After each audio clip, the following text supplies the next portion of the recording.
नमस्कार दोस्तों, आप सबका स्वागत करते हैं कारगिल यूनिवर्सिटी के ऑनलाइन पोर्टल पे। बात करेंगे एक खास मेहमान के बारे में जो कि आप लोग मेन स्क्रीन पे यहाँ पे देख पा रहे होंगे। विनोद पचार, जो कि राजस्थान में यहाँ पे second ranker vice principal examinations में आरपीएससी में जो करवाई गई थी 12 पदों के लिए 2012 के अंदर इन्होंने प्राप्त की। इनकी जुबानी अपन सुनेंगे किस प्रकार से एग्जामिनेशंस के इंटरव्यूज़ के लिए यहाँ पे अपने आप को प्रिपेयर किया जाना चाहिए। काफ़ी स्टूडेंट्स का ये इश्यूज रहता है कि किस प्रकार से हम अपने आप को मोटिवेटेड, किस प्रकार से अपने आप को वेल मैनेज्ड और किस प्रकार से अपने आप को एक सेल्फ डिसिप्लिन रखा जाए। जानेंगे इनकी जुबानी। सबसे पहले मेरा नाम है विनोद पचार और मैं ITI सीकर में वाइस प्रिंसिपल की पोस्ट पे पोस्टेड हूँ। 2017 से ITI सीकर में मैं काम कर रहा हूँ। जो वाइस प्रिंसिपल की पोस्ट है वो एक एडमिनिस्ट्रेटिव टाइप की पोस्ट है, जिसके लिए आपको आरपीएससी के द्वारा चयन किया जाता है और इसमें आपको इंटरव्यू के टाइम पे क्या क्या सावधानियां बरतनी है, क्या क्या आपको वहाँ पे पूछा जाएगा, उसके बारे में मैं आपको ब्रीफ में बताने की कोशिश करूँगा, जिसमें आप लोगों को भी उस दिन फ़ायदा मिल सके और आप लोग अपना इंटरव्यू है वो अच्छे तरीके से दे पाए। जो हम लोग इंटरव्यू देने गए थे, 8 लोगों का बेस था हमारा। 23 मार्च 2017 को तो उस दिन 8 लोगों को हमें बुलाया था और सबसे पहले डॉक्यूमेंट्स वेरीफाई हुए थे सभी लोगों का। डॉक्यूमेंट्स वेरीफाई होने के बाद में 2 लड़कों को आगे बुला करके एक लड़के को अंदर इंटरव्यू के टाइम पे और एक को बाहर बिठाए रखा जाता। तो मेरा 3rd नंबर पे इंटरव्यू था उस दिन 23 मार्च 2017 को। तो मेरे से पहले जो लड़का गया था वो बाहर जब निकला इंटरव्यू दे कर के, तो मेरे मन में यही ख्याल आ रहे थे कि भाई इसे क्या पूछा होगा, क्या नहीं पूछा होगा, मेरे से क्या पूछेंगे, क्या नहीं पूछेंगे, बस यही देख रहा था, यही सोच रहा था। और बाहर सामने एक घड़ी लगी हुई थी, उसमें टाइम देख रहा था कितने मिनट इसका इंटरव्यू चला है।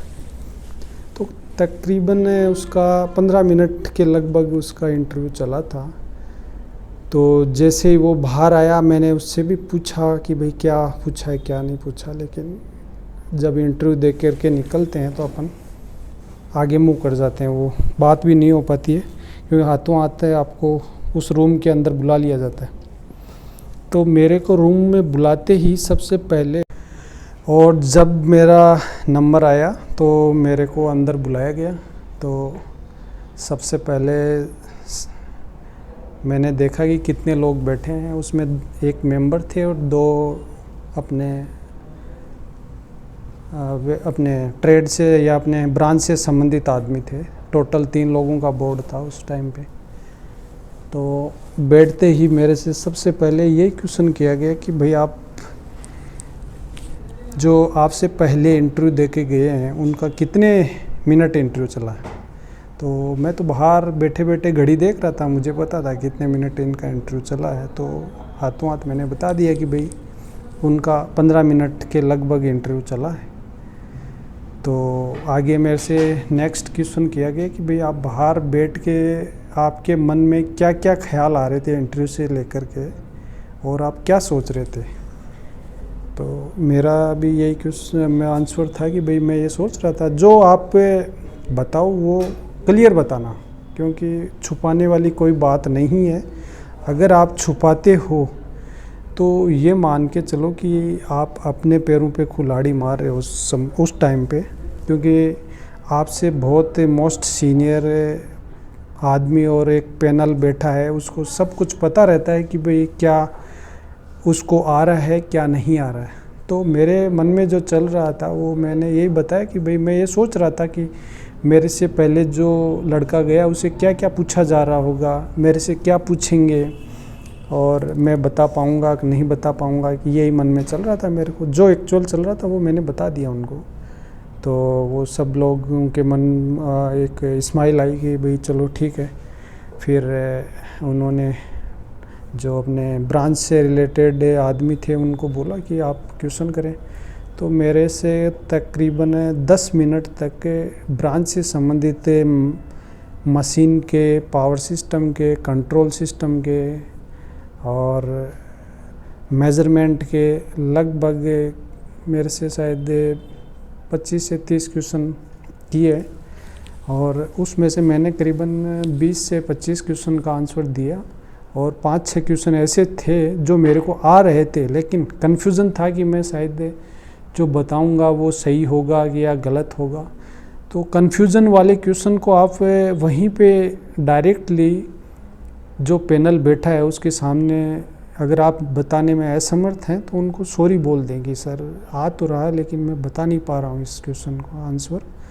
तो उससे ये एक आपको भी ये रहेगा कि भाई मैं, मतलब पैनल को भी ये लगेगा कि अपन को किसी भी तरह से गुमराह करने की कोशिश नहीं कर रहा है। जो बच्चे को आ रहा है वो बताया जा रहा है, और जो नहीं आ रहा है और आ भी रहा है तो भी वो क्लियर बोल रहा है कि भाई नहीं आ रहा है या फिर बताने में असमर्थ हूँ मैं।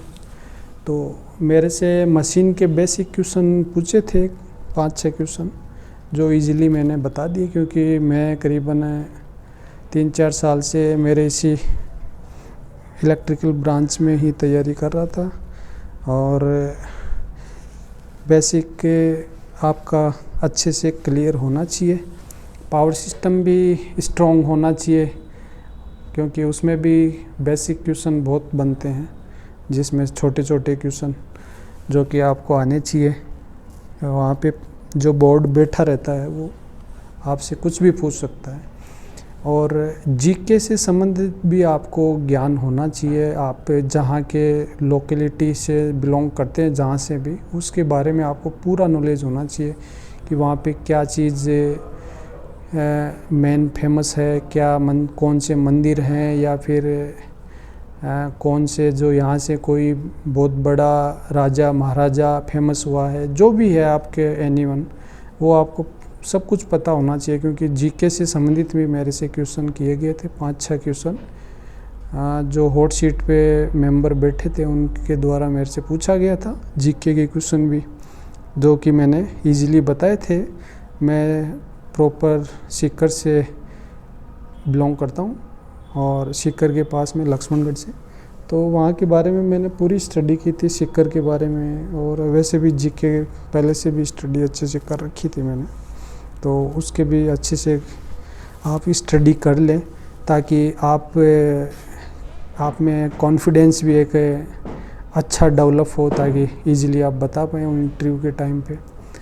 और उसके बाद में मेरे से नई टेक्नोलॉजी के बारे में क्वेश्चन किए गए कि आज के दौर में अभी जो नया ये अपने मोबाइल का, इंटरनेट का जो बहुत ज़्यादा यूज हो रहा है, इसमें क्या अपने दुष्परिणाम हैं, क्या इसके फ़ायदे हैं, इसके बारे में भी करीबन लगभग 5 मिनट तक ये भी चला था। और इसमें भी इजीली मैंने बताए हैं, काफ़ी क्वेश्चन बताए।